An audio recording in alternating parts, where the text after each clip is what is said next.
the first part of pride is passion, right? And everything that we do, we should lead with passion. Because if passion comes from the root word of pasios, which means to suffer, right? And I think if you're not willing to suffer, like being a strength coach probably isn't the best route for you, because like you're going to go through 2 or 3, 4 or 5 years where you're not making much money. You're spending time away from, you're volunteering as an intern for 8 to 10 hours plus a day. Then you have to go work at a private gym and barely make minimum wage. Like that at least that's the path I had.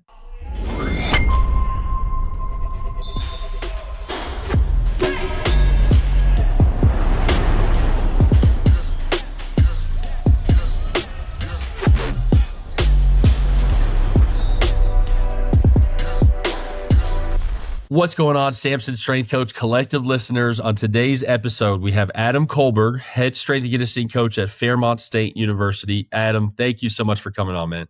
Coach, I appreciate you having me on. I'm excited. Well, dude, I'm stoked about this, and I hope you don't mind me sharing the details of how we started this, right? So, no, that's fine. You host a podcast, which we'll shout out at the end, I promise to, because I want the listeners to know that there's quality content other places, even though I'd like to just hog all of it myself. Ultimately, you had Peter Ken on as a guest, correct? And you listened to my podcast with Peter Ken, and I mentioned during that podcast that I love when people reach out to me, and so what I love even more is that as a podcast host, I love when I speak and people listen. That makes me excited. And so Adam sent me an email, reached out and said, hey, obviously finding guests is the hardest part of the podcast. The conversation is always easy, which you are 100% correct in saying that. And so we got you on the show almost immediately because it's my favorite. And then I was able to check out some of your content and what you produce, and you do a killer job. So I'm really excited for this episode, man. Yeah, I appreciate you saying that. And it's one of those things where we're gonna have to kind of reciprocate this and have you on mine, because it's the hardest part. It's honestly, it's a challenge that's a fun challenge. And when you kind of, I started off with mainly getting people in my network, and now that I'm reaching out, like it's such a fun challenge of getting to connect with other coaches. So I'm excited to do this, and I'm excited to eventually get you over on mine as well. Oh, absolutely. I'll come on anytime, man. I love to talk about myself. So anytime I get to do that, I'll take advantage. Same. But I agree with you. It's really cool because, ultimately you get exposed to a lot of different coaches. One of the things that Samson makes it really important is like, we don't just want to chase the names that everybody always hears from. We want to speak with coaches like GAs, or first year coaches, people who just don't have a ton of experience, because those are some of the podcasts I've learned the most from. And it's really cool. And what I feel like helps me, I don't know if this has been your scenario either, right? You reach out to people in your network and you start reaching out to people who are a little bit outside of it. And people get nervous. Like they're like, well, I don't want to go on a podcast. I don't really have much to say. And I'm like, bro, you have an entire world. You have an entire life that you've lived, and you have experiences that are completely unique to you. Like you've got so much more to say than you think. And what's helped me is like having some GAs on, and then I invite another GA on, or another first year strength coach, because those are the ones who are typically nervous to do it. And then I say, hey, look, check out a couple of these episodes and you'll see that you really got some quality stuff to produce. And it's helped me out finding guests for sure. Yeah, 100%. And that's something that I've really taken away from the podcast. And I actually recorded an episode yesterday, and I had a guy he's been a strength coach for 5 or 6 years now. And he was like, man, I'm nervous. This is my first podcast. And I was like, dude, we're just talking. It's just like we're at like a coach clinic, and we're just hanging out. We're just talking shop. Like, don't worry about it. Like, there's no perfect answer. Like everything that you're going to say, like somebody else has experienced the same things that you've experienced. So like, there's no right or wrong answers. And, it's something where I think it's, like I said, it's just connecting. We're all realizing that we have a lot more similarities as strength coaches than we have differences. So it's just fun to connect and kind of have that brotherhood and of what we're all striving for, which is, serving our athletes. 100%. And what I always crack up about is like what you said. There's no right or wrong answers. Like strength and conditioning is the most gray profession of all time, because there's just so many different ways to see these adaptations, to coach, relationship-based coaching, whatever it is. Like there's a million different directions to approach it. And so I always say, like, I'm not going to have you come on and ask about the Krebs cycle, right? Like, because that's a right or wrong answer. I'm going to have you come on and tell me what your philosophy is and what you want to see. And I agree with you. At the end of the day, it is about connecting. And so today is about connecting with Adam. Can you just give us a background of your career, what your experiences have been in strength and conditioning, and then what you're up to now? Yeah, so I'll start with just like you said, my current title. I'm the head strength coach at Fairmont State. We're a small D2. I think we have like 3,500 student enrollment, D2 school in Fairmont, West Virginia. It's about 30 minutes south of Morgantown, where West Virginia University is, about an hour south of Pittsburgh, hour and a half south of Pittsburgh. So it's a very rural campus, really, really nice campus. We got, great support from our community, and our student athletes are great. That's one thing that I always try to harp on is our coaches have done a great job of going out and getting really, really good quality kids first, like human beings first. And then that, it makes my job easier. So I've been here for just going on year 6. It's been a great job, great opportunity. My wife and I are from an hour and a half east of here. So it's great to be around our families and things like that. So I'm very appreciative of being at Fairmont State. And then kind of like going the opposite end of my career. So I actually got started, I interned with WVU football, back in 2012, I think it was. Sorry, 2014. I interned with them. And there's some things that I learned there about just how you run a program. And Coach Joseph's still there. He's still the head strength coach there. Here at WVU, I live in Morgantown. So at WVU, he's still the head strength coach there. Ton of respect for him. And then two of the guys that were under him are now Division I football strength coaches as well, head strength coaches. So Coach Bauer is at TCU, and Coach Chad Snodgrass is at Old Dominion. And I have the most respect for those guys, and they really kind of molded me as a young intern while I was in grad school of just how do you run a program? What kind of standards and expectations do you set for your athletes, and even for yourself as a coach and for your assistant coaches, right? How do you just operate as a unit? So that was my initial start. And then I worked at a private facility here in Morgantown. And that was kind of that first opportunity for me to really coach. And then my wife, she did her doctoral program in audiology. She had to do a residency. So we moved to Florida for a couple of years for her to do her residency down there.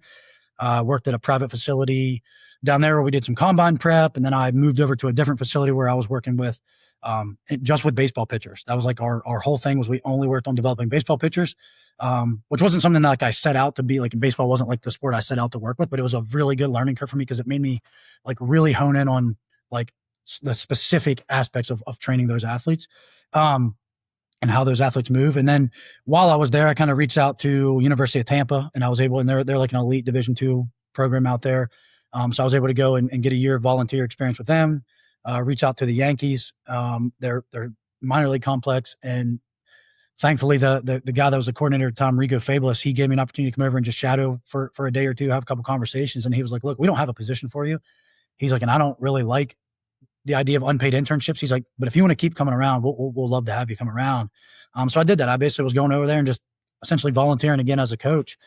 Just wanted to get experience, just wanted to kind of continue to build my network and my knowledge base. And that next year, then he was like, hey, like, because you've been here, because we appreciate what you're doing, like, we're going to basically create a position for you. So he had essentially went to his higher ups and was able to build a part-time position for me.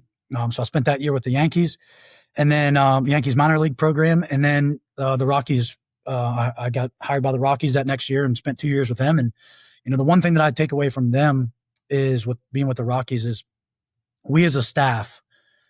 Number one, we were very competitive because they were at the time. This is when Sparta Force Plates was kind of at its heyday. So they were using Sparta to kind of very integrated into their program. And number one, we as a staff were very competitive with like our Sparta scores and all of this. So it made us train. It made us push ourselves as coaches. And then we were just very competitive. Every time we would, we'd wrap up a day, we'd kind of have an end of the day staff meeting and just be able to like basically do what you do with a podcast is like sit there and everybody just kind of voice their opinion of, hey, we think this went really well.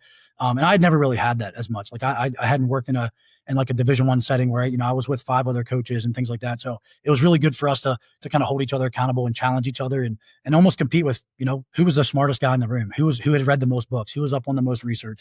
So it was something that I really cherished that time with the Rockies. And then once COVID hit, they basically shut down minor league baseball. So they essentially sent us all home and were like, hey, we have no idea what the future is going to look like. So I had an opportunity to go down and work at Peak Performance Project, P3 down in Atlanta. Obviously, I know you're in the basketball world. Like they're kind of on the cutting edge of the basketball sports science world. So I knew it was a good opportunity for me to go get some kind of firsthand, like biomechanics, research, experience, as well as on the coaching side. So I spent 4 months down there. And then while I was there is when the Fairmont job opened up. And again, like I said, my wife and I we'd always kind of wanted to potentially move back to Morgantown, move back to this area in West Virginia and be close to family. So it was one of those things where it's kind of like a perfect scenario, perfect situation for us to do so. And took over in February of 2021. And like I said, been here for into my into my 6th year now. So it's been great. So I know that's a long-winded answer, but I think it's cool for like other coaches to realize, especially coaches in my situation, that I did not do my GA in strength and conditioning. I did it in like basically exercise physiology, cardiac rehab. So it was something where I kind of had to take the long route to get to where, some other people have gotten right out of grad school. I wasn't able to do that. I'd just spend 5 or 6 years cutting my teeth at various stops to be able to get my resume built up and build my network up, to be able to have the opportunity to have a full-time like collegiate position. Well, I really appreciate you sharing that experience. And there's no such thing as long-winded answers on podcasts. I love the longer you go, then the better it is, because there's just more information that we can pull from. I think what's really interesting is, like you said, you didn't get your master's in strength and conditioning from a traditional GA perspective or anything like that, right? And so ultimately, I feel like a lot of people can get almost bad advice, right? Where, they say, okay, you can't do this, or you can't do a different type of program because it's just going to set you behind. And obviously that's a success story for you. Similarly, like to myself, I did my master's degree in sports psych. I had no official GA. I just kind of reached out to Tennessee football and I was like, hey, can I intern with you guys? Because I'm still interested in strength and conditioning. And it worked out for both of us, right? And so I think it's cool that you share that experience. I really appreciate that. And ultimately, okay, so correct me if I'm wrong, you're from Morgantown originally. So I'm actually from Western Maryland. I'm from about an hour east of Morgantown. So from Maryland, but I've basically lived, essentially since I graduated high school, I have basically lived in West Virginia for the last 16 out of the last 18 years. Yeah, it's so rare when opportunities come up to be able to get close back to home too. And so I'm sure you were stoked when that opened up and you knew you'd be able to be right back to where your family is. Yeah, and that's what my wife and I, we have a 2-year-old, and I can't imagine. Number one, I'm so thankful for being in pro baseball, and I would encourage any young strength coach that's interested in kind of being in the professional setting. That's kind of the lowest entry point, is being in pro baseball, and it's awesome getting to travel with the guys, getting to be around 30, 18 to. I mean, we had 17-year-olds at times too, some 17-year-old Latin American players. So 17 to 23, 24-year-old kids, like. You're just part of the guys. Like, it's at that point in time, you're on the road with them, you're traveling, you're sleeping on the bus, you're doing 12-hour bus rides. Like, and we were in Asheville, North Carolina. So, I mean, we were also I was very fortunate to be in a very beautiful, like, part of the country. But even with that, like, my wife and I we were 7.5, 8 hours apart. So, and we had just gotten married like a year or two before that. So we spent the first two or 3 years out of the first 4 years that we were married, only getting to see each other once a month and then in the off season. So it was something where I'm super fortunate of my time in minor league baseball, but it's something where now that I can be at the college setting and, basically be at home, like be able to be coaching at home. It's something that's kind of the perfect situation. One thing I want to add, because I'm going to send this to him and I want to make sure he gets a shout out. I had a professor when I was in undergrad, getting ready for grad school, that was the first person that really put it in my mind to be a strength coach, because we had a lifting class. So it was for our strength and conditioning class, and we had an Olympic weightlifting class where they're teaching us, well, they're telling us Olympic weightlifting as well as the big five, the powerlifting, the 3 powerlifting moves and the 2 Olympic lifts. And, I just like naturally, I mean, just even when I was an athlete as a kid, like I was kind of like, I don't know if you want to call it like the coach mentality of like always trying to help my teammates and stuff like that. So he pulled me aside one day. He's like, hey, I saw you coaching like the people that were at your platform. He's like, have you thought about being a strength coach? Because at the time I was thinking like PT school or something. And he's like, have you thought about being a strength coach? And I was like, honestly, coach, honestly, his name is Dr. Ed Pastilli. I was like, Dr. Pastilli, I don't really know exactly what that job looks like. I didn't have a strength coach. I grew up in a small town where I came from. That wasn't, we didn't have that. So, shout out to him, because if he wouldn't have mentioned that to me and had me go home and YouTube videos of Coach Radcliffe at Oregon, Mickey Marotti at Ohio State, like I wouldn't have known what this profession even was. So it's something that I think that's also a fun little tidbit of like, sometimes you don't even know that you're destined to be a strength coach. Because now I can't imagine now not being a strength coach. Like that's the crazy thing about it, is like I can't imagine doing anything else. Like I think I would have been an okay PT, but I don't think I would have been as good of a PT as what I try to be as a strength coach, if that makes sense. Yeah, 100%. No, that makes complete sense. And it's so cool to hear these like small little connections, like you say, right? Like it's just all it took was somebody saying one time, hey, I think you could be a good strength coach. And then it completely opens up your life to completely separate path. And I think that's so cool. I'm glad you're going to send it to them as well. I have a couple professors who were similar. I remember kind of feeling initially in college, like, okay, I want to be a strength coach, like freshman year. I wanted to be an orthopedic surgeon. And then I had to take calculus, and I found out I was way too dumb to do that. So I transferred into exercise science, and then I was like, okay, I'll be a strength coach. And then I kind of like over the next couple of years, I was like, well, I don't really want to move that much. I don't know if that's really like, and that's a lot of the feedback I've heard from people who are actually doing it now. I don't know if the hours will necessarily fit what I want. And then, so I kind of fell out of love with that idea a little bit. And then similarly, I had another professor who was like, hey man, like you are the most strength coach person I've ever met. Like you've got to look into this a little bit. And so that's why my master's in sports psych I was deciding between sports psych and strength and conditioning. And it just took a couple gentle nudges or small adjustments to get me to where I really wanted to be. And like you said, I couldn't imagine doing anything else. I mean, it's just such a great time, and it's such a fun and passionate career. One thing I'm really curious about with your journey, and you mentioned specifically, like you never really planned to get into baseball, but obviously you worked in baseball for a pretty significant amount of time. What went into your willingness to be open to work with different sports? I have noticed this trend a lot where people like to say, I want to specialize, or like, I even do it myself. Like I'm a basketball strength coach. I wouldn't want to work with any team outside of basketball. Like what went into your willingness to kind of explore other options and then obviously have success with it? I think it was really just taking every opportunity that was in front of me, like whatever was presented in front of me. Like if the Yankees, if Coach Fabulous wouldn't have, if he would have just ignored every email that I sent him, then I think it would have been something where like, okay, well maybe baseball isn't also where I want to go. And I would have ended up reaching out to like, the basketball coaches or the football strength coaches at USF. Cause again, USF was right down the road from where we were living in Tampa at the time too. So it's just something where like, those were the opportunities that kind of presented themselves to me. And I knew that I couldn't, with my situation of not having a GA and not really having much of a network at that time, I don't think I could be too picky. I think it was something where again, like even the Rockies, again, I love working for the Rockies and those guys are awesome and their organization was great, but like, I never like, it wasn't like my dream to go work for the Rockies. You know what I mean? Like it was something, but that was the organization that was willing to, hey, like we want to hire you and make you full-time and give you like a legit opportunity to coach at a high level. So it's one of the things where whether it would have been the Yankees telling me no and me having to go and work at a basketball facility, like it just, baseball was just something that kind of was presented to me and I jumped on the opportunity. And something that, again, I'm very thankful of. And it could have been soccer. It could have been basketball. It could have been any sport. It just happened to be baseball. And once I kind of got into that niche, it was easier to stay in it for as long as I could. But the other thing that I'll say is, and we may end up getting into this is just from the organizational standpoint of like, there's no way that I could do what I do at Fairmont, where I oversee the development of 430 plus student athletes. There's no way I could have done that if it wasn't for working in professional baseball, because of just the way that whole structure is set up to where you have to be very detail oriented, very organized. And you have to have you have to know what every moving part is doing throughout the day. So I think it's, it ended up being the best thing for me. Again, it wasn't like the traditional, I'm going to be a GA in football, then I'm going to go work and be in football for the rest of my career.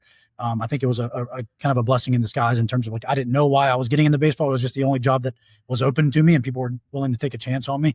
But it opened up the door for the development that I needed to be able to be the head strength coach at a Division II school, a very competitive regionally Division II school where training is a big factor in our success. So for you, it's just the pure love of coaching. That's why you're a strength coach. Yeah, it's literally could have been, we talk about like our acronym at Fairmont State is Falcon Pride. And the first part of pride is passion, right? And everything that we do, we should lead with passion. Because if passion comes from the root word of passios, which means to suffer, right? And I think if you're not willing to suffer, like being a strength coach probably isn't the best route for you, because like you're going to go through 2 or 3, 4 or 5 years where you're not making much money. You're spending time away from, you're volunteering as an intern for 8 to 10 hours plus a day. Then you have to go work at a private gym and barely make minimum wage. Like that at least that's the path I had. I know nowadays it's getting a little bit better where, kids are being able to graduate their masters and go straight to making like a decent salary. That wasn't the case for me. So it's something where like everything I do is trying to exude that passion that I have for developing student athletes. And it's something that, like I said, I couldn't imagine doing anything different. I couldn't imagine being, other than being a husband and a father, I couldn't imagine being this passionate about anything else. Like it's literally the only things I think about. I wake up and I go to bed thinking about Fairmont State athletics. Like that's how it is. Yeah. Hey, I love coaches such as yourself, right? I remember we had a position open up at App State like 2 years ago. He was a strength coach at a Power 4 working with men's basketball. And he reached out and basically, applied for the position. And I was like, hey, like, just so you know, it's not a basketball position. Like, I run basketball here.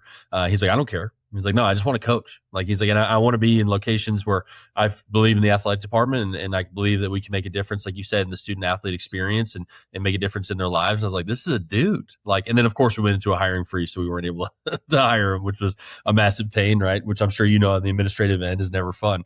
But like, those are the coaches to me who just will make the biggest impact, right? Are the ones who understand that it doesn't really matter what my specificity or notoriety or chasing a specific salary or social media, whatever it might be, right? Like, there's a lot of ulterior motives. And I think at the end of the day, like, the coaches who are going to have the most success and find the most fulfillment are the ones who just straight up love coaching. 100% completely agree. Yeah. Okay. So, you touched on it just briefly, but you've got a lot of student athletes and you've got a big athletic department. How many strength coaches do you have on staff at Fairmont? So full-time, it's just me. And then I have two graduate assistants, which I'm very lucky. When I got hired, I originally only had one GA, and then I essentially went to the president. I was like, look, we keep adding student athletes. We keep adding sports. Like, you got to be able to give me some help here. So I fought for and got a second GA position added last year, which was huge. And then I have essentially like a part-time assistant coach position as well. So it's something where I wouldn't be able to like recruit a coach that's got experience, like got like 4 or 5, 6 years of experience. Like, essentially what it ends up being is, which again, I'm very thankful of this. I end up hiring somebody that, is already either volunteering at WVU, or they work in a private facility in the area, and they're just looking for collegiate experience, and they're actually getting to coach. So without having those 3 assistants, like my first semester here, because I got hired in the spring, I didn't have a GA for that first semester, and I had two volunteer interns that only came down twice a week. So going from that first semester where I was the only like actual coach that was there, to now having 3 assistants. And we've even worked it into where, there was one semester where I had like a sports science intern come down from WVU and help us out with some of our logistics on that end. I have 2 sports nutrition interns from WVU that come down and help us out. So just being able to have, that Division I school up the road, and them having a surplus of interns and undergraduate students that are looking for more experience, like, that's been huge. And I think it's something, again, like, I would be dumb to not leverage that. And as much as I don't love not paying people, which I think is unfortunate, but I think it's also just a part of our profession. Like, as much as it's not really fair, and, having to do unpaid coaching opportunities, unpaid internship opportunities, like, it does make you find out who's actually passionate about this. Because if you're willing to hop in a car 2 or 3 days out of the week and drive 30 minutes to just be able to get some experience and not get any pay out of it, like, that means you probably actually do care about this. But yeah, I have just those 3 guys, a couple nutrition interns, and we just make it work. It's something where we just got to be very efficient with our time. We essentially have the weight room open from, depending on the time of the year, anywhere between 6 a.m. or 7 a.m. is the earliest we start, and then we go until about 5:30, 6 o'clock at night, and we're able to fit all 435 student athletes in at least twice a week, depending on the time of the year. So most of our Olympic sports pretty much only train twice a week throughout the entire year. And then like football, baseball, basketball, wrestling, they will go 3 times a week during their off season, and then twice a week during their in season. Soccer does that as well. Volleyball does it as well. So I guess not our Olympic. I guess more of our essentially half of our teams do 3 times a year in the off season and twice in season, and then the other half do 2 throughout the entire year, like tennis, swim, golf, cross country, track. They pretty much do 2 times a year throughout the year, which I think is for our level of athletes. Like, we're getting a lot of athletes sometimes that have never been in a weight room in their life. Like, we will get kids on the swim team, we will get kids on the cross country team that have never stepped foot in the weight room. And in my opinion, my experience, like 2 days a week is plenty enough stimulus to drive to move the needle and kind of drive up their performance. But yeah, I mean, it's definitely it took me the first year or 2 to get all of it sorted out. And it's just being organized, being proactive. Like, it's something where if I wait and our sport coaches are great most of the time. But it's if I wait until like this time of year to reach out to them, be like, hey, when do you want your kids to train? Like, it's already too late. Like, the schedule right now, I mean, we're 3 weeks from the semester starting, and our schedule is like 95% set in stone. So if a coach called me today and like, hey, we're moving practice, we got to move lift time, like, sorry, coach, like everything's already set in stone. We had that conversation a month and a half ago. Like, I have you might have 15 kids on the basketball team. I got 420 other kids that I've already based the schedule around. I can't, if I change, you know what I mean? So if I change one team, it's going to now affect 5, 6, 7 other teams throughout the rest of that day. So it's just being productive, being proactive with it, and also realizing that, like, hey, like sometimes if practice is 1 to 3 and the team's supposed to lift at 3, sometimes they're going to stand around and talk for 15 minutes. So what used to be an hour lift, now we only got 45 minutes. Like, we just have to be adaptive as coaches and figure out how to make that fit and stick with the meat and potatoes of that training session. With that being said, our coaches are, for the most part, very understanding and very supportive of that. And they're very respectful of the time. And we got one gymnasium. So we have basically 4 sports that are at some point in time kind of overlapping of being in season, like both of our basketballs, our volleyball, and then we have acrobatics and tumbling.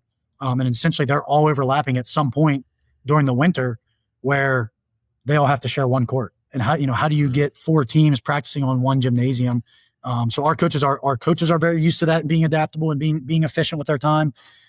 Even with our field, we have one turf field. So baseball, softball, soccer, football are all fighting for that same, 5 to 6 hour window in the afternoons and evenings. So it's just something that as a coach at Fairmont, not even just as a strength coach, you have to be adaptable and you have to be proactive and you have to be respectful of your colleagues and making sure that, yes, your athletes are the most important thing, but to every other coach, their athletes are also the most important athletes as well.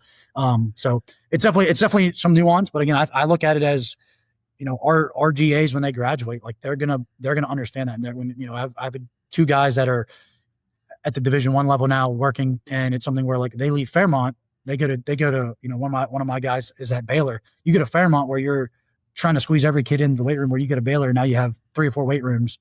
Like, it makes that part of your life as a coach. You've already checked that box off like that. You don't have to worry about the stress of scheduling conflicts. That's already been handled by just being at Fairmont. So again, another long-winded answer, but I think it's unique because we have 8 squat racks. We have 2,800 square foot weight room. Like, we got to get 435 kids in there 2 to 3 times a week. If you're not efficient, if you're not organized, if you're not like attentive to detail, like you're not going to be able to make it work. And you're going to have coaches pissed off, athletes that don't feel like they're getting the attention that they deserve. So it's something that, again, talking about passion, like I'm very passionate about all of our kids getting in the weight room.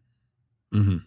Yeah. You bring up a funny point about touching on like Baylor, right? Or when I was at Texas Tech or Tennessee, like there's 17 weight rooms, right? Like almost every team has their own weight room. And it was funny to me, my first ever job was at Texas Tech, and we'd be arguing with men's basketball about what time we can get on the floor for, the arena when we have just this brand new basketball practice facility with our own practice court that nobody else is allowed to use, and our own weight room. And it's funny because then hearing experiences of other places, and this coach was at a D2 previously.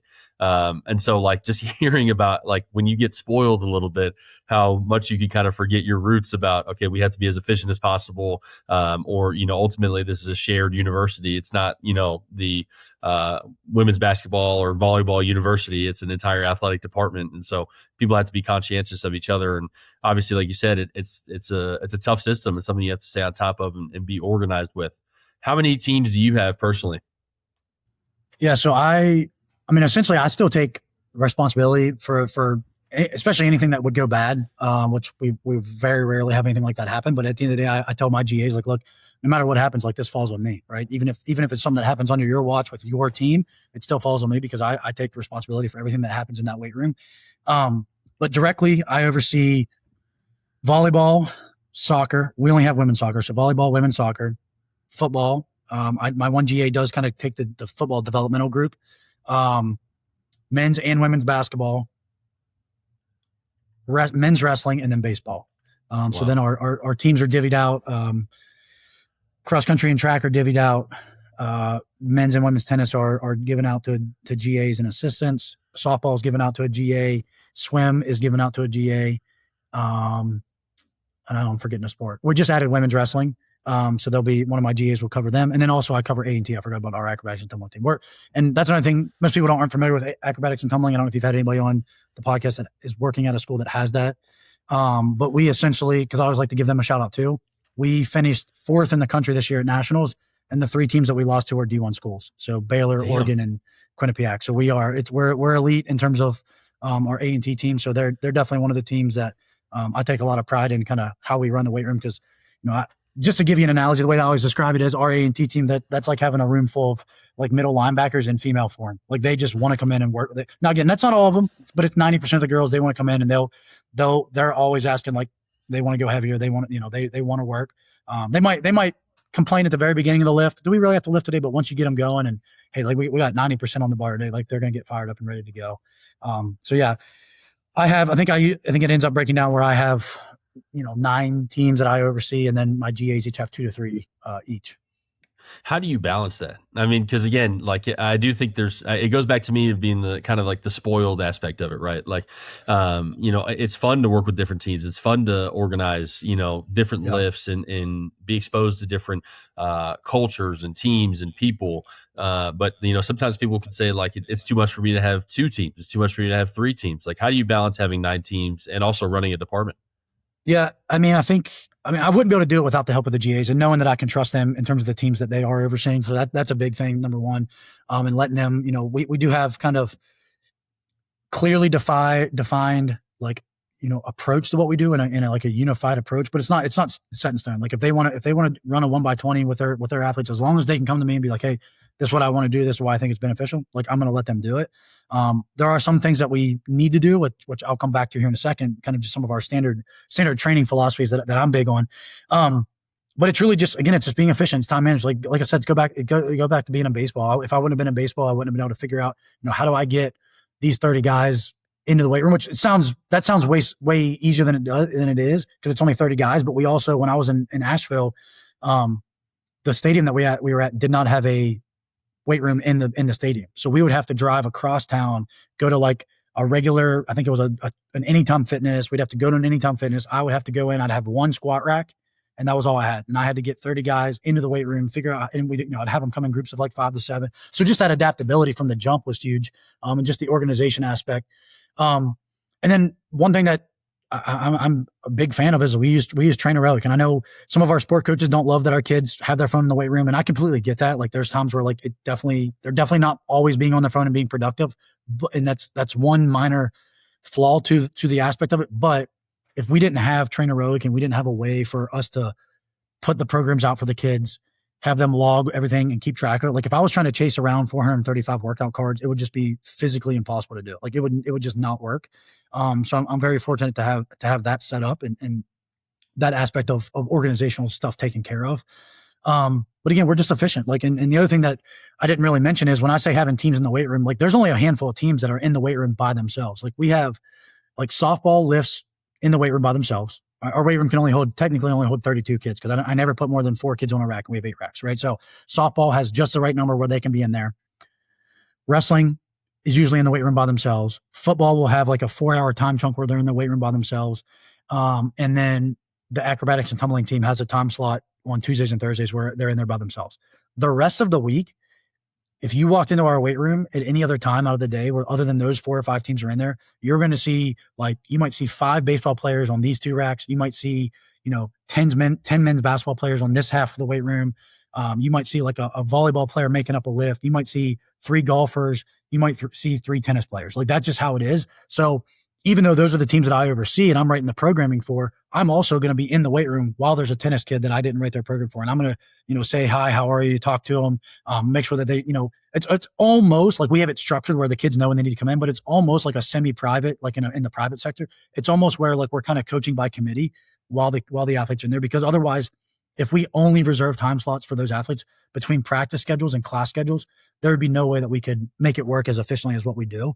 So even this semester, we've added some kids on our cross country team, so the roster's a little bit bigger. I'm going to have on Thursday mornings, that's one of our biggest football lifting groups. I'm going to have like 25 football kids in there, and I'm also going to squeeze in 5 cross country kids. So my GA that runs cross country, he's going to have those 5 cross country kids on a squat rack all to their own. And me and my other GA will be running the football athletes. So again, it's just communication. We as coaches have to know what the heck's going on. Something that I'm big on is like, hey, even if you're not working with this team or you didn't program for this team, like even though they're technically my team, you need to know what their program is, so that when we're setting up in between lifts, like when we have that 5-minute turnover, when one team leaves versus another team coming in, we need to be able to quickly get the weight room turned around and know what's going on. And we need to know all the kids' names, even if they're a team that we don't work with. We need to try to know all their names so that when they walk in, they may end up getting pushed to the other side of the weight room, where even though they're my athlete, they may end up working with a different coach that day. So it's a unique situation. Again, it's not always ideal. It's something, I was actually just talking to the head strength coach at WVU, Coach Joseph. I was just talking to him last week, and I told him, I was like, that's the blessing and the curse. The blessing is I get to, impact and work with 435 kids. The curse is I'm not completely integrated with any team, right? I'm not in every meeting with football coaches. I'm not in every meeting I don't travel with the basketball team. I don't travel with the football team. It's just something where football teams sometimes will leave on a Friday to go play. Like, I can't leave. I still have an entire work day, ahead of me that I can't just leave and be like, all right, everybody else is on their own. So again, that's, I call it a curse, but it's more of a blessing being able to work with so many different athletes in such a different diverse population. But it is one of those things where I do think for a lot of our teams, we are still a tone setter in terms of the team culture. And that's, I'll tie this into the standards that we have, but we're not completely like I don't go to practice. Like we don't go, like I don't have a strength coach at football practice because we're in the weight room coaching. Right. So, it might be something where if somebody's goofing off in the weight room, like I'm going to get on them. If they're goofing off during the stretch at football practice, I can't be the authoritarian, which I think is good. I think it's something where I think most of that should be coming from their teammates, first of all, and from the sport coaches second anyways. But just so I can kind of wrap that up, like our standards in the weight room, and this is something that I've been doing for a while, and you're kind of seeing, like, I think everybody's starting to really kind of think the same thought process. Not that I was like ahead of the curve. It's just like the people that I was exposed to, like, we're going to sprint, jump, and throw. All right. So at least once a week, all of our athletes are going to do some sort of speed development. It may be a 10-yard dash. It may be a 30-yard fly. It may just be, hey, we're just going to make sure that our warm-up is very speed oriented, and we're just going to do some speed, like technique drills because you're in season. Like our basketball guys, I mean, basketball, they're sprinting up and down the court, right? So we're going to make sure that we're being smart about how we dose that. But I do believe in year-round speed development, right? It's something that we're going to try to get. And it may be something where if our starters are sprinting on the basketball court and our reserves didn't get in, like they're going to sprint with us at some point during that week. Football, like our football guys, our soccer girls, like they sprint in season. Baseball, they're sprinting in season. Softball, they're sprinting in season with us. Now, if they just went and played a 15 inning extra inning game on Sunday and they're supposed to come in and lift with us on Monday and they're supposed to sprint, like we're going to obviously be smart and know who played and know who didn't and dose that appropriately for each athlete. So sprint, jump, throw, obviously jumping, that's all of our applied metrics, jump training. And then our throws, I call throws not just med ball throws, but I consider Olympic lifts from the way that we break down our programming. Mm-hmm. I play Olympic lifts as throws. Like we're throwing a barbell over our head. We're throwing a barbell onto our shoulder. We're throwing, right, as we press a barbell, as we jerk a barbell over our head. And we do a lot of dumbbell variations too. Like our basketball guys, like we don't do barbell snatches, but I'll have our 6'10" basketball guys doing dumbbell snatches. Like I think it's a great exercise for those guys. Kind of allows them to self-organize a little bit better and kind of build that movement literacy with those guys and just make them more well-rounded. So that's kind of our front end, and then our back end is very simple. Dan John was a big influence. I don't know Dan John. He's like kind of one of those golden gooses I'd love to get on my podcast at some point. But he was a big influence on me as a young coach and just kind of simplifying things. Like, so all of our athletes are going to push, pull, hinge, squat, and do loaded carries. All right. So it's something that we keep it very simple. So again, I don't get on my coaches about, hey, you did front squat this day and then you did, whatever RDLs the next day. As long as there's a hinge and as long as there's a squat some point during the week, as long as they have some sort of logical justification of why those things are in there, like I think again, with the training age of our athletes and the time constraints that we have to be efficient. So if you're a coach and you're really, really good at coaching back squats and you're really, really bad at coaching front squats, and that's your logic of this is why we're going to do this, I'm not going to have any issues with it. As long as you can explain that to me, we're not going to have any issues as long as you're kind of fitting it into you're filling those buckets. I don't really care what you put in those buckets as long as those buckets are being filled and we're making sure that we're providing that robust training stimulus for our athletes. And within all that, that's, you might be running whatever type of periodization model you want to run. Like I don't really stress too much about that. But we just have to make sure that we're kind of covering those 8 things, right? Sprint, jump, throw, and then our fundamental human movements. Yeah, I think that's just such a valuable thought process to have, especially like you said, with the time constraints that you have and the training age. Ultimately, like it's funny to me where people can almost feel like if they're not doing the most complicated programming or periodization possible, that all their muscles are going to go away and they'll completely, pass away. And like, what is I'm blanking on the name of it right now, but just is it Milo with the progressive overload?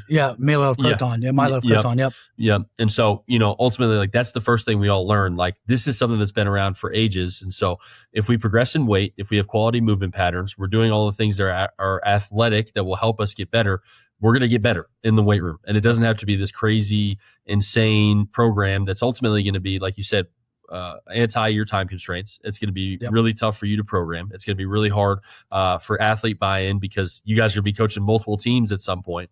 And so I love your philosophy with that. I think it fits really well with your department, and I'm sure you've seen success with it. Obviously, that's why you run the system. Yeah, and again, it's something where it allows, like, I'm hiring coaches as GAs, and I'm expecting them day one to be able to come in and coach. And part of that is writing programming, right? And if you feel overwhelmed with, I don't know what I should be doing, I don't know what exercise, that's why we keep it simple, right? Just you have 8 things that you need to check off throughout the week. You need to sprint, jump, throw, and then the 5 fundamental movements. If you're doing those things, you're 90% of the way in terms of providing our athletes exactly what they need. Right. And again, you can argue from there on out. Like, once we get a third or fourth year basketball player, which unfortunately doesn't happen as much anymore, but because if they're good enough, they're going to move up. They're going to move up a level. We just had a guy last year, like, came in for 1 year. He dropped down from a D1, came to our school, was one of the best players in the conference, and he left again and went to a D1. So for me, it was like, I'm not going to take him and try to expose him to some crazy training program. I just want to make sure that what I'm providing him, he's executing at a high level. We talk about, rep integrity all the time. Like, that's everything that we do. And I'm going to put this out on the internet. Something that I brag about all the time is, if you stepped into our weight room at Fairmont, my hope is that you would be impressed with how our athletes are performing their exercises, right? We're not doing anything cutting edge other than we just want to kick everybody else's ass in terms of our rep integrity. Like, that's what we want to do better than everybody else.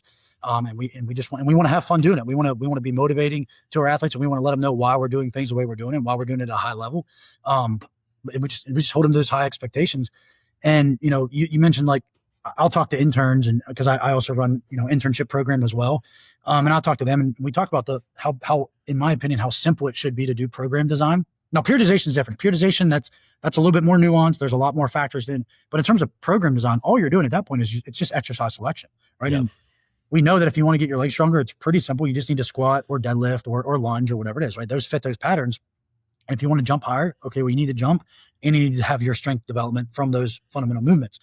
But the thing is, I tell them all the time, like, they get blown away by, like, is it really that simple? I'm like, yes, because, that's that quote. We try to do the simple things savagely well, right? If we're doing those things, if we're squatting at a high level, if we're deadlifting at a high level, if our Olympic lifts, and again, not every team Olympic lifts, I think there's definitely a time and place for them. But if you're Olympic lifting at a high level, or if you're just doing trap bar jumps or dumbbell loaded jumps, whatever it is, at a high level with high intent, and that's like, we're fortunate enough, we've done a lot of fundraising, so we have OVR, so we have velocity based devices for our Olympic lifts.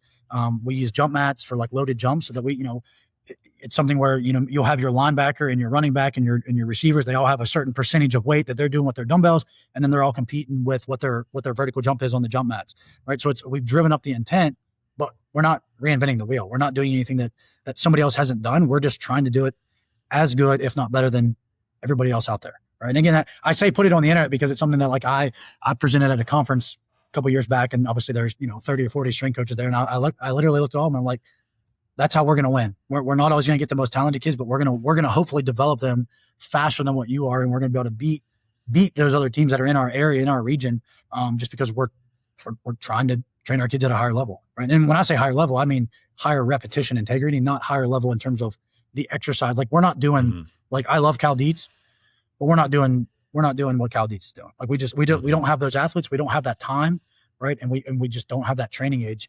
to be able to do those things. Now, is it something where every once in a while we might throw in some band assisted jumps? Yeah, we might throw those in every once in a while, but that's not the meat and potatoes of what's getting us from point A to point B and really driving up our performance. Which is, it's almost shocking to me that that's, like, almost a controversial take now, right? Yeah. Like, yeah, I mean, it really is. like, it's insane, because I just remember, and I'm sure similar to you, like, we're very aligned in our philosophies, and just growing up and just reading all these different books or watching these movies like Pumping Iron or, Bigger, Faster, Stronger, like it fostered my love for strength and conditioning. And again, it was nothing crazy. It was just people coming in and doing the work and doing it right and then seeing results. And so I commend you, and I really appreciate what you do with your GAs too, because I actually really love when there's intern or GA assignments and they have to reach out to coaches and speak with them, because again, it's a gray area. You're still going to see results with these, complicated processes and different things like that. But I love when young strength coaches reach out to me, because they're time and time again, I'm sure you've seen the same thing, is it's always, well, programming is the main thing I'm concerned about. And I'm like, you just don't worry about it. Like, seriously, you will have time. You'll have a whole career to get better at programming and do the things you want to do. You're going to see the best results from, like you said, the movements you just previously mentioned. Like, what you need to worry about is, are you going to be able to get your athletes to buy in? Are your athletes going to believe in what you're saying? You're a GA, you're a young coach. You're going to have athletes who are older than you now, especially in this NIL and 5-and-5 era. Like, can you get them to believe in what you're trying to say? Can you develop relationships with your sport coaches? Do you know how to network and resource outside of what you know originally? Like, those are the skills that are going to help you in the long run. And ultimately, like, programming is the kind of one of the last things that we really need to worry about, because as long as, like you said, there's intent, there's rep integrity, there's quality, then they're going to get better. 100%. And then again, that's like, if you're debating on, hey, should we be doing front squat or should we be doing back squat? Like, my first question is, well, which one can you coach at a higher level? Are you better at coaching front squats, or are you better at coaching back squats? Are you better to get your athletes? Like, you might be better at coaching front squats, or you might just like front squats or believe in the benefit, but your athletes also, like, I've had GAs that have tried to take our men's tennis team through front squats. And again, I love front squats. I think they're an amazing exercise, but the men's tennis team they just don't enjoy them. Right. And there is an aspect, as much as I don't always love to admit it, there is an aspect of, we have to sometimes make a compromise for the greater good of these athletes. Right. And it may be something where, one of the things that came up a couple of years ago, we had a baseball player that came in with a big Olympic weightlifting background. And he came to me and he said, "Hey, coach, why don't we do a lot of Olympic lifting on the baseball team? I see other teams doing." I said, well, he was a catcher. I said, well, go to all your pitchers, go to all your teammates, and ask them if they want to do front squats for 2 to 3 months until we build up the technique and the capacity to be able to catch, weight heavier than what, we have to be able to front squat heavier than what you can power clean. I was like, go do that. I was like, cause I tried that my first year here, and the baseball team just didn't buy into front squats. Whereas if we go back squats, if we go, the thing is, they'll do reverse lunges. Like, they'll do unilateral stuff. Now it's gotten better. We definitely, that's something we'll start off every fall semester with front squats, just to kind of groove that pattern. But it was something when I first got there, there's just a lot of pushback, and it's like, there's a point in time where you have to, as a coach, you have to put your own kind of ego, I guess, and your own biases aside, and be like, okay, well, I just need to get these kids to train and believe in me right now. And again, I got hired in February. So baseball season was 3 weeks from starting. Right. So it's like, okay, I have 3 weeks to try to get these guys bought in before their season starts. Why would I try to force a square peg into a round hole and not get any buy-in from these guys? Mm-hmm. Right. So it's something where, I was like, all right, I basically met with the older guys and teams, like, hey, what have you guys been doing? What do you want to do? Let's make it work. Let's get through this semester, and then we'll reevaluate. So it's just, there is always that aspect too of yes, just because I'm the coach and I have my own opinion about what's best for the athletes, I also have to take each athlete and each team into consideration in terms of what am I going to be able to do to maximize the time that I get with them? Because if I spend 5 minutes of a lift arguing about why we're front squatting versus back squatting, no, I've literally just wasted part of one of our 2 sessions that we get with that team, right? So it's just not worth it. It's something where, and again, I hate to admit that you have to concede to your athletes sometimes, but you do. You really do. You have to make sure that you're getting the buy-in from them. And the thing is, if they're willing to do another exercise that provides you essentially the same stimulus, coach the heck out of that exercise, right? And you can still add modifications to that. You can still progressively overload that. You can still add variety to that. So it's something where it's always a learning curve, and it's different every semester, right? We've had this year, we used to not really Olympic lift our men's basketball team. This year, our men's basketball team was some of the best, technique wise, in the weight room.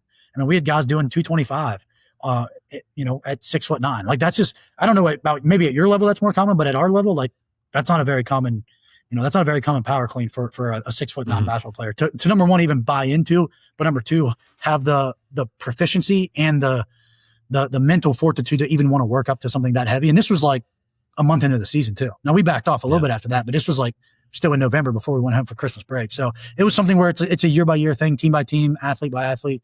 Again, let's go back to what I said about as a coach, just being able to be adaptable and still stick to your standards, stick to what's important to you, but understand that we are here to serve these athletes, and we have to also put them in a position to where they're going to want to do. We just hired a new basketball coach. We met, and I kind of told him our philosophy, and he said, "Here's the 3 things I want." Because I asked him, I was like, what metrics do you want? What is there any sports science things that you want me to be aware of, or numbers that you want to see? He's like, the 3 things I want is I want the kids to compete. I want the kids to want to come into the weight room. He said, and I want those kids leaving the weight room every day feeling like they've gotten better. I'm like, that's the easy. Those are the easiest goals and the easiest metrics that you can provide, have me provide, because, very rarely do we have situations where athletes are like, and again, you get deep in the season, nobody wants to do anything, right? It's like nobody wants to go to practice. Nobody wants to even go to, it's just because you're just beat up and you're mentally fatigued and tired of seeing the same 15 to 20 people every day. But in terms of like our kids wanting to come into the weight room and compete, like that's never really been a problem that we've had at Fairmont. Like again, I'm very fortunate of that. I think the culture we've created, as well as the type of kids that our coaches are bringing in, like they want to compete, they want to get better. And I'd say this, just again, shout out to our women's athlete, our female athletes, because I think a lot of times we're getting, the difference between a D2 athlete and a D1 female athlete is a lot of the D1s. Obviously, there's a size difference and all that, and a physical ability difference. But I think a lot of the D1 girls probably have some sort of training experience where we're going to get girls that have never stepped foot in the weight room before. They have no idea. So if we don't make that a welcoming environment for them, a fun, a competitive environment where they want to come back in and do that, it's going to make our jobs a lot harder. And again, I think that's a shout out to our coaches to getting girls that are open-minded and wanting to compete. But also just a shout out to the culture that we've been able to kind of develop over the last 5.5 years, to where our athletes enjoy coming in. And I say that all the time too, is if I'm not having fun in the weight room as the coach, how in the hell would I expect the athletes to have fun? Like, you know what I'm saying? Like we make everything so competitive where like, if I did my vertical jump and I out jumped one of our linebackers, I'm going to let him know that he just got out jumped by a 36-year-old washed up coach. Right. So it's one of those things where like, I'm going to let him know. And it's something that we're going to have that competitive nature, especially with the guys. We're going to basically get on those guys and talk shit to them. Whereas the girls, it's like, hey, we're going to hype them up for every little PR that they do. That first time they ever hit a pull up, like that's going to be the most important. In my mind, we should make that the most important thing that they've ever done in their life. Right. Like that, hitting their first pull up, hitting their first weighted pull up. We had a girl on the soccer team last year doing weighted pull ups with a 25-pound plate, like for multiple reps. Right. And that's like, awesome. That's something where I look at that and I'm like, we are doing a lot of good things. We're doing a lot of good things to drive up that effort level. Because I've been in other places where that's not the case. It's not the case. Yeah. Young coaches listening, this is a guy you want to listen to. I'm serious. I mean, I'm not trying to gas you up or anything, but if you're a young coach that's listening to this podcast, this is somebody you want to listen to, because this is ultimately where the success is going to be seen, right? And exactly what you said at the end too. This is also where it's fun because people compete, people get better. We give them challenges that aren't too hard, but something that's going to make them understand that they're getting better in the weight room and that it's a place that serves a purpose. And there's a reason why you're in here. And it's not just to look cool or do different things that won't really drive performance to the fullest effect. So with that being said, like, what is the name of your podcast? Where would be the best way to listen to it? If anybody's listening now and really interested in what you're saying, how would be the best way to access it? Yeah, so my podcast is called the Raw Strength Coach Podcast. I've been doing it for, I think, almost 2 years now. And it's on YouTube. I'm definitely not tech savvy enough to get it onto like Spotify. I probably do need to do that at some point in time. I kind of dabbled in doing that, but I didn't, because I know again, a lot of people, I listen to most podcasts. Like I listen to your podcast on Spotify, like on my drive to work. Right. So I realize that YouTube's maybe not always the best, having that as the only platform. But yeah, it's on YouTube. I'm approaching episode 50. I think I'm going to hit number 49 at some point here at the end of the summer. And it's been a really good opportunity and again, I get better. I'm sure you would agree to this too. Like I get better as a coach by being able to just talk to so many other coaches. Across the spectrum. Like it's been so awesome for that. But they can also email me. Like my email is on the website. It's just akolberg@fairmontstate.edu. They can definitely reach out to me on there. I'm on Instagram. It's AKOLB3RG. So a 3 instead of the E. I'm on there. Not a lot. I try to limit my screen time, but I'm definitely on there if people want to follow me and shoot me a message. And just one other thing with if you don't mind, like with young coaches, I think, and again, I'm biased, but I think, having been at WVU as an intern back at the beginning, like I would not know how a high level Division I weight room functions if it wasn't for that. And it definitely taught me that leadership quality and that culture development. But in terms of actually knowing how to coach, if you're a young strength coach out there, like you're still an undergrad, and you're looking for, like, go get a GA in a Division II school, like, or at least make sure if you're going to get a GA in a Division I school that you're actually going to be in charge of teams and you're actually going to get chances to coach reps. Because if you're not coaching reps, right, it's really, really hard to get better as a coach. Like you can again, listen to podcasts, you can read audio, you can read books, listen to audiobooks, you can go to seminars, you can watch YouTube videos, but if you're not actually getting those mental reps, getting those physical reps, like the mental reps really don't pay off as much. And another thing that we're really big on at Fairmont, I'm really big on, is our coaches have to train. Like we have mandatory staff lifts. Like we have to train. We as coaches are competing. I'm sure you've probably seen like the Tim Riley Apex Challenge. Like we as a staff have been doing the Apex. We're going to do it this fall. This will be our third time doing it as a staff. And it's one of those things where we're competing. Like it's something where part of it, me selfishly, is I don't want to just fall apart, right? I'm 36. I don't want to just fall apart and lose every ounce of athleticism that I'm still hanging on to. But the other aspect of it is like, okay, well, when we did the Apex Challenge, one of my GAs, like, okay, well, you are not as good at the sprinting, or you're not as good at the mile, or you're not as good at the deadlift, or you're not as good at the bench press. Okay, well, now you can write your own training program. And when we're in staff lift together and we're all in there getting better, now you have goals that you have set. So I think training is huge. I think as a young coach, like if you're not training, if you're not passionate about training, and again, I think most strength coaches get into this because we are passionate about training, but I think it's something where you need to have that, something I talk about. You need to have that confident humility. Like you need to understand that, yes, there's some things that you might know. And yes, you might've been a former D1 football player and you're a freak athlete, but you need to be humble enough to realize, okay, well, what worked for a football player isn't going to work for the swimming and dive team. So now as a GA, you need to train as if you're trying to get better at swimming and dive. You need to train as if you're trying to get better. And again, I'm not into sports specific training. I'm just saying you need to get into that frame of mind of, okay, I'm coming into this with XYZ experience. How can I take my own experience and through training develop empathy for the athletes that I'm going to work with, right? Because again, it's something that I can talk shit with our football players and our basketball players, but if I do that with some of our other athletes, like I might actually hurt their feelings, right? And that's not the intent that I'm trying to make. The intent I'm trying to make is pull out every ounce of motivation out of you. And sometimes you need external motivation, whereas like for maybe like a female athlete, like I actually have to hype them up and pull out that intrinsic motivation, because a lot of times they're afraid of how freaking strong and athletic they actually are, right? We have to help them understand just how awesome and badass they actually are. So again, confident humility, train, network, right? Listen to stuff, educate, communicate with other coaches. That's all those advice I would give for young coaches. Yeah, that's huge advice too. And, I mean, at the simplest level too, running programs that you give to your athletes, right? It one helps them understand that, okay, this guy's at least going to do what he's asking me to do.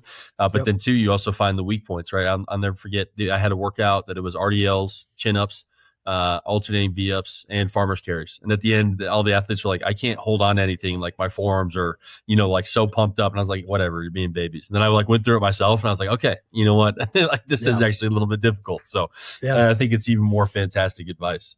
Adam, man, thank you so much for coming on, dude. Like I really appreciate it. Again, I really appreciate what you shared here. I think it's really important for the young coaches to listen to this and hear this. I know we mentioned your podcast and your Instagram and everything already, so I'm glad we got the opportunity to do that.